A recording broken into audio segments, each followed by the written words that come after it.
ముఖ్యంగా national media nation wants to know అని చెప్పి పెద్ద పెద్ద గొంతులు వేసుకొని అరిచే so called national media, గోధి media అని చెప్తారు కదా. కేంద్ర ప్రభుత్వం ఒళ్ళో కూర్చొని వార్తలు రాసి వాటిని టెలికాస్ట్ చేసే మీడియా ఈ విజువల్స్ ని గానీ ఈ జరిగిన కార్యక్రమాన్ని గానీ అస్సలు టెలికాస్ట్ చేయలేదు. కేంద్ర ప్రభుత్వం ఒళ్ళో కూర్చొని వార్తలు రాసే గోధి మీడియా అంట చలో సంసద్ కార్యక్రమం గురించి మాట్లాడలేదంట. అంటే ఈవిడ ఒక పార్టీకి స్టాండ్ తీసుకొని మాట్లాడుతున్నారు కదని అందరూ అలానే మాట్లాడతారు అని అనుకుంటున్నారు. ఇక్కడ న్యూట్రల్ గా మాట్లాడే వ్యక్తులు కూడా కొంతమంది ఉంటారు. ఇప్పుడు నేను వీళ్ళ డిమాండ్స్ ఏవైతే ఉన్నాయో, విద్యాశాఖ మంత్రి రాజీనామా చేయడం, విద్యా వ్యవస్థలో మార్పులు తీసుకురావటం, నీట్ పేపర్ లీకేజు, వీటి గురించి సపోర్ట్ చేశా. ఎందుకంటే అవి బాగున్నాయి, మంచి డిమాండ్స్ కాబట్టి.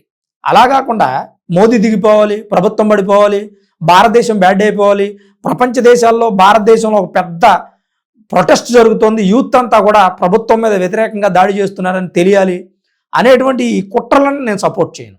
అండ్ అలాగే మీరు శాంతియుతంగా నిరసన చేస్తున్నటువంటి వ్యక్తులు జై శ్రీరామ్ అనేటువంటి వ్యక్తులను ఎందుకు అవమానిస్తున్నారు? అల్లాని పొగుడుతూ ఎందుకు పాట పాడుతున్నారు? ఉమర్ ఖలీద్ జిందాబాద్ అని ఎందుకు అంటున్నారు? మరి ఇలాంటి అంశాలు కూడా మేము మాట్లాడాలి కదా. న్యూట్రల్గా మాట్లాడే వ్యక్తులు ఇట్లనే మాట్లాడతారు. ఒకవైపు స్టాండ్ తీసుకున్న మీలాంటి వ్యక్తులు కంప్లీట్గా ఒకవైపు స్టాండ్ తీసుకుని మాట్లాడతారు. మరి మేము అట్లా మాట్లాడలేమండి. మళ్ళీ ఆ మీడియాకి అందే నిధులు ఎక్కడి నుంచి వెళ్తాయి? మనం కట్టే ట్యాక్స్ డబ్బులతో, ఇక్కడ వచ్చిన వాళ్ళు కట్టే ట్యాక్స్ డబ్బులతోనే యాడ్స్ రూపంలో ఆ మీడియాని కేంద్ర ప్రభుత్వం పోషిస్తుంది. ఎవరైనా సరే ఇక్కడ ప్రజలు కట్టే ట్యాక్స్ డబ్బులతో బ్రతికే వాళ్ళేనండి. ప్రభుత్వంలో ఉన్న ప్రతి వస్తువు ప్రజలు కట్టే ట్యాక్స్ డబ్బులతో నడుస్తుంది. ఈవెన్ ప్రభుత్వం కూడా ప్రజలు కట్టే ట్యాక్స్ డబ్బులతోనే నడుస్తుంది. మీకు శాలరీస్ వచ్చినా, మీ యూట్యూబ్ ఛానల్కి డబ్బులు వచ్చినా, అడ్వర్టైజ్మెంట్స్ ద్వారా వచ్చినా, ఇంకెలా వచ్చినా అవి ఖచ్చితంగా ప్రజల దగ్గర నుంచి వచ్చేటువంటి డబ్బులేనండి.